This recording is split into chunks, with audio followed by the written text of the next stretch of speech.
અમદાવાદના બાવળાના ઢેઢાડ ગામમાં જળ કર્ફ્યુની સ્થિતિ જોવા મળી રહી છે, કારણ કે છેલ્લા 3 દિવસથી અહીં ઢેઢાડ ગામમાં પાણીનું સામ્રાજ્ય છવાયેલું જોવા મળી રહ્યું છે। વરસાદી પાણી ભરાવાના કારણે ઢેઢાડ ગામની જનતા અત્યારે પરેશાન થઈ ચૂકી છે। શાળાએ જતા બાળકો તો કેડસમા પાણીમાંથી પસાર થવા મજબૂર બન્યા છે। તેની સાથોસાથ ગામના મુખ્ય માર્ગો અને નીચાણવાળા વિસ્તારોના મકાનો પણ અત્યારે પાણીમાં ગરકાવ જોવા મળી રહ્યા છે।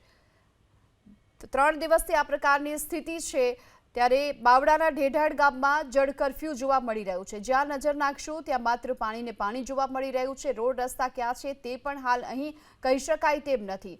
ભારે વરસાદના કારણે આ પ્રકારની સ્થિતિ સર્જાઈ હોઈ શકે છે, પરંતુ 3 દિવસ છતાં પણ હજુ પાણી નથી ઓસર્યા। તેને લઈ સવાલ વધુ વિગતો મેળવીએ સંવાદદાતા હિરેન રાજગુરુ આપણી સાથે જોડાઈ ચૂક્યા છે। હિરેન, ગામમાં જળ કર્ફ્યુની સ્થિતિ છે, શું કારણ? બાવળા તાલુકાનું આ બીજું એવું ગામ સામે આવ્યું છે કે જેમાં પાણીના નિકાલની વ્યવસ્થા નથી અને તેના કારણે ગ્રામજનો પરેશાન થઈ રહ્યા છે। આ બાવળા તાલુકાનું ઢેઢાડ ગામ છે। દ્રશ્યની અંદર આપ જોઈ રહ્યા છો એ ઢેઢાડ ગામના મુખ્ય માર્ગો હોય કે નીચાણવાળા વિસ્તારમાં રહેતા લોકો હોય તેના મકાન પણ પાણીની અંદર ગરકાવ જોવા મળી રહ્યા છે। શાળાએ જતા બાળકોને કેવી રીતે તેના વાલીઓ સ્કૂલે મૂકવા જાય છે અને પરત લેવા આવે છે તેના દ્રશ્યો પણ આ વિડીયોની અંદર સ્પષ્ટ થાય છે। બાળકોને કમરસમા પાણીમાંથી પસાર થવું પડે છે। આ વરસાદી પાણી છે, સાથે જ ગંદુ પાણી પણ ત્યાં ભરાયું છે। 3 દિવસથી પરિસ્થિતિ છે, છતાં પણ અહીંયા પાણીના નિકાલની કોઈ વ્યવસ્થા પ્રશાસન દ્વારા કરવામાં નથી આવી, જેના કારણે આ ઢેઢાડ ગામના લોકો અનેક પ્રકારની મુશ્કેલીનો સામનો કરી રહ્યા છે। આ જે દ્રશ્યો આપ જોઈ રહ્યા છો એ દિવસના દ્રશ્યો છે, પરંતુ કલ્પના કરી શકાય કે રાત્રિના સમયે જે લોકો પસાર થતા હશે અથવા તો મજબૂરીવશ કોઈને કોઈ ઇમરજન્સી વશ રાત્રિના સમયે તેમને નીકળવાનું થતું હશે, ત્યારે તેઓની હાલત અત્યંત કફોડી થતી હશે।